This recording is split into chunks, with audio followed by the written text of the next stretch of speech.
நல்ல காலம் பிறக்குது. அன்பு உள்ளங்கள் அனைவருக்கும் வணக்கம். துலாம் ராசிக்காரர்களுக்கு மிகப்பெரிய ஜாக்பாட் ஒன்று அடிக்கப் போகின்றது. அதை பற்றி நான் பின்னால் கூறுகின்றேன். இந்த ஜாக்பாட் நீங்கள் கடந்த காலத்தில் பட்ட கஷ்டங்களுக்கு மருந்தாகத்தான் கிடைக்கின்றது என்று நான் உறுதியாக கூறுவேன். அதாவது 5ஆம் இடமான பூர்வ புண்ணிய ஸ்தானத்தில் சனி அமர்ந்து கொண்டு உங்களை நாலாபுறமும் அடித்து உங்களை இதுவரை வாழ்க்கையில் படாத கஷ்டங்களை பட வைத்து கேவலப்படுத்தி அவமானப்படுத்தி கடன்பட்டு வேதனைப்பட்டு துக்கப்பட்டு துயரப்பட்டு பல வேதனைகளை தற்பொழுது வரை அனுபவித்து கொண்டிருந்தீர்கள். இதற்கெல்லாம் மருந்தாகத்தான் தற்பொழுது நடந்து முடிந்த சனிப்பெயர்ச்சியில் சனி பகவான் 6ஆம் இடமான மீனம் ராசியில் சென்று அமர்ந்து இருக்கின்றார். ஜோதிடம் தெரிந்த அனைவருக்குமே தெரிந்த விஷயம்தான். அதையும் தாண்டி ஜோதிடம் தெரியாதவர்களுக்கு கூட இந்த விஷயம் நிச்சயம் தெரிந்திருக்கும். அதாவது சனி பகவான் ராசிக்கு 3, 6, 11ஆம் இடங்களில் அமரும் பொழுது நினைத்து பார்க்க முடியாத அளவிற்கு பல நன்மைகளை தருவார் என்பது ஜோதிட விதி. அந்த விதியின்படி கடந்த காலத்தில் பல ராசிக்காரர்கள் பல நன்மைகளை 6ஆம் இடத்தில் சனி பகவான் இருந்த பொழுது அனுபவித்தார்கள். அந்த அமைப்பு தான் தற்பொழுது துலாம் ராசிக்காரர்களுக்கு வந்து இருக்கின்றது. அதைவிட மேலாக கடந்த காலங்களில் 8ஆம் இடத்தில் குரு பகவான் இருந்து கொண்டு உங்களுடைய கனவுகளுக்கு எட்டா கனியாக இருந்து கொண்டிருந்தார். 8ஆம் இடத்தில் ஒரு கிரகம் இருந்தால் அந்த கிரகம் மறைவு பெறும். அந்த கிரகத்தால் எந்த ஒரு நல்லதும் நடக்காது. அதனால் கடந்த காலத்தில் குருவால் துலாம் ராசிக்காரர்களுக்கு எந்த ஒரு நல்லதும் நடக்கவில்லை. அப்படி இருந்து வந்த குரு பகவான் வருகின்ற மே மாதம் 15ஆம் தேதி நடக்க இருக்கின்ற குரு பயிற்சியின் மூலம் 9ஆம் இடமான மிதுனம் ராசிக்கு செல்கின்றார். இது குருவுக்கு ஒரு அற்புதமான இடம். தற்பொழுது துலாம் ராசிக்காரர்களுக்கு சனியும் நன்றாக இருக்கின்றார், குருவும் நன்றாக இருக்கின்றார். அதே போல ராகு கேதுக்களும் 5 மற்றும் 11ஆம் இடங்களில் அடுத்து வருகின்ற பெயர்ச்சியின் மூலம் மாற இருக்கின்றனர். இது அதற்கு மேல் ஒரு விஷயத்தை செய்யக்கூடிய ஒரு பெயர்ச்சியாகும். ராகுகேது பெயர்ச்சி வீடியோ அடுத்து வரும், அதை மறக்காமல் பாருங்கள். துலாம் ராசி காற்று ராசி. அதோடு இந்த ராசிக்கு சுக்கிர பகவான் அதிபதியாக வருவதால் இவங்க பிரெயின் ரொம்ப ஷார்ப்பாக இருக்கும். யார் என்ன சொன்னாலும் என்ன தவறு செய்தாலும் கூட அதை உடனே கண்டுபிடிக்கக்கூடிய அமைப்பு என்பது இவங்க கிட்ட இயல்பாகவே இருக்குங்க. ரொம்ப ஜென்யூனாக ஹானஸ்டாக இருப்பாங்க. எந்த ஒரு விஷயமாக இருந்தாலுமே மற்றவங்க மனசு கஷ்டப்படாத மாதிரி பெரும்பாலும் நடந்து கொள்வாங்க. இவங்களை சீண்டுனா மட்டும்தான் இவங்களோட இன்னொரு முகத்தை நீங்கள் பார்க்க முடியும். அதுவரைக்கும் இவங்க ரொம்ப மென்மையாகத்தான் இருப்பாங்க. இது தப்புனா இது தப்பு, இது சரினா இது சரி அப்படின்னு ஒரு தெளிவான தீர்மானம் என்பது இவங்க கிட்ட இருக்கும். இது கால புருஷனுக்கு 7ஆம் இடமாகி காற்று ராசியாகவும் இருப்பதால் ஒவ்வொரு நாளும் ஒவ்வொரு அனுபவத்தை இவர்கள் கற்றுக்கொண்டே இருப்பார்கள். காலம் இவர்களுக்கு பாடமும் பயிற்சியும் கொடுத்து கொண்டே இருக்கும். இந்த வீடு இல்லறத்தின் சிறப்பை கொடுக்கும் வீடு என்பதால் தியாக உள்ளத்தோடு எல்லா உயிர்களையும் தன் உயிர் போல சமமாக நேசிக்கின்ற ஆற்றல் கொண்ட ஆன்மாக்கள் இந்த துலாம் ராசியில்தான் பிறக்கும். அதே மாதிரி ஒரு இடத்துல தன்னோட திறமைக்கு தன்னுடைய அறிவுக்கு எட்டிய இடமாக இல்லாவிடில் அந்த இடத்தில் கொஞ்சம் விலகித்தான் நிற்பார்கள். அதாவது அந்த விஷயத்தை பற்றி அரைகுறையாக தெரியும், ஆனாலும் அதில் தனக்கு எல்லாம் தெரிந்ததை போன்று பந்தா காட்டாமல் எனக்கு எதுவும் தெரியாது என்பதை போல் விலகித்தான் நிற்கக்கூடியவர்கள் துலாம் ராசிக்காரர்கள். ஆனால் நீங்கள் ஒரு சிலரை பார்க்கலாம், ஒரு விஷயத்தில் சிறிது நாலேஜ் இருந்தாலே போதும், தனக்குத்தான் எல்லாம் தெரியும் என்று நினைத்து கொண்டு ஓவராக பந்தா செய்வார்கள். அந்த மாதிரியெல்லாம் துலாம் ராசிக்காரர்கள் நினைத்து கூட பார்க்க மாட்டார்கள். தனக்கு என்ன திறமை இருக்கின்றதோ, தனக்கு என்ன அறிவு இருக்கின்றதோ அதை வைத்து ஒரு விஷயத்தை மிக நன்றாக யாரும் குறை சொல்லாத அளவிற்கு முடித்து கொடுக்க வேண்டும் என்ற குணம் கொண்டவர்கள். இந்த குணம் யாருக்கு வரும் கூறுங்கள். அதே மாதிரி நீங்கள் எங்கே போனாலும் ஒரு இடத்துல பந்தா பண்ணுறதுக்குன்னு ஒரு ஆள் நிச்சயமாக இருப்பான். அவனிடம் விஷயம் இருக்கின்றதோ இல்லையோ ஆனால் எல்லாம் தெரிந்ததைப் போல பேசிக்கொண்டு இருப்பான்.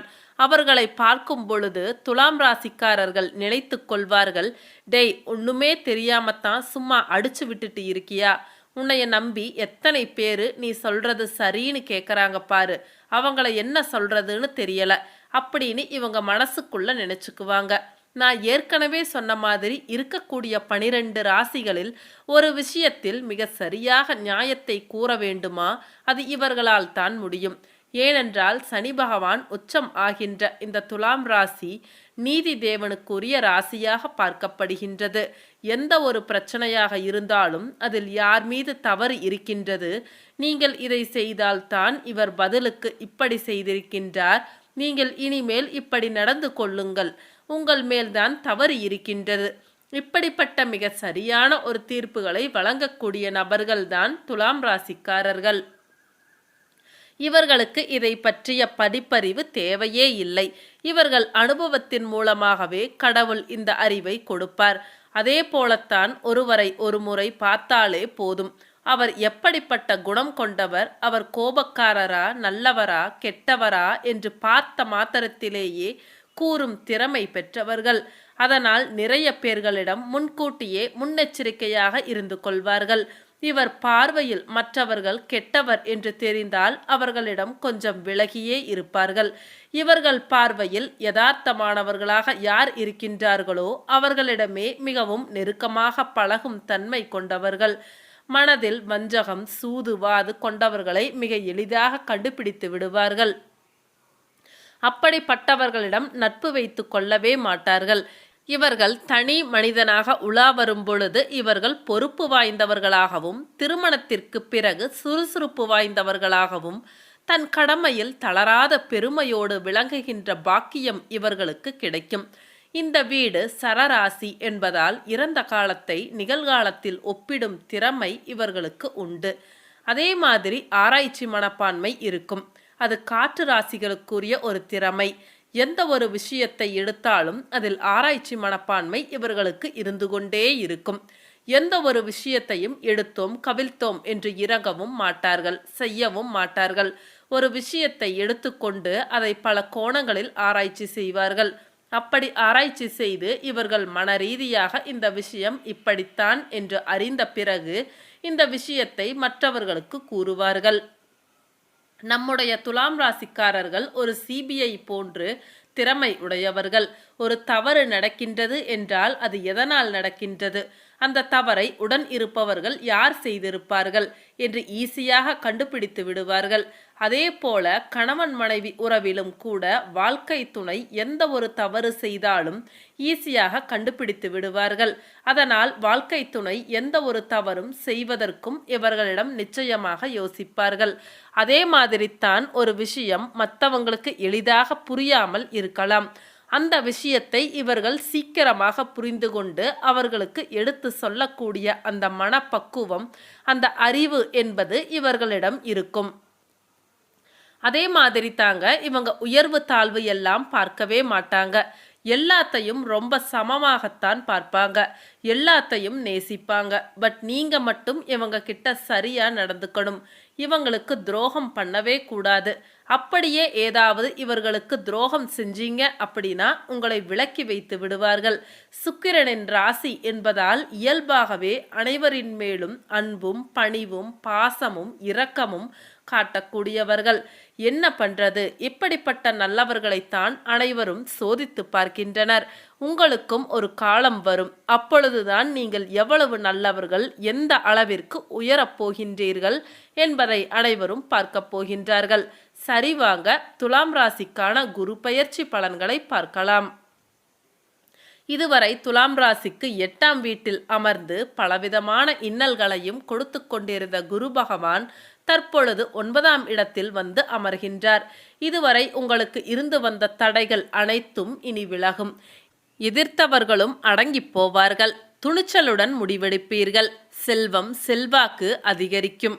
நண்பர்கள் உறவினர்கள் மத்தியில் மதிப்பும் மரியாதையும் அதிகரிக்கக்கூடிய வகையில் நீங்கள் பெயர் எடுக்க போறீங்க. முக்கிய பிரமுகர்களின் அறிமுகம் கிடைக்கும். குடும்பத்தில் அன்பும் மகிழ்ச்சியும் கூடும். அனைத்தையும் செய்து முடிக்கும் ஆற்றல் இனிமேல் உங்களுக்கு நிச்சயமாக இருக்குதுங்க. சிலருக்கு புதிய வேலை வாய்ப்புகள் கிடைக்குங்க. பயணங்களும் அதனால் ஆதாயமும் அமையுங்க. எதிர்பார்த்த நற்செய்திகள் தேடி வரும். உங்கள் படைப்பாற்றலை மீட்டெடுக்க போறீங்க. முக்கியமா பிரிந்திருந்த கணவன் மனைவி ஒன்று சேர்வீங்க.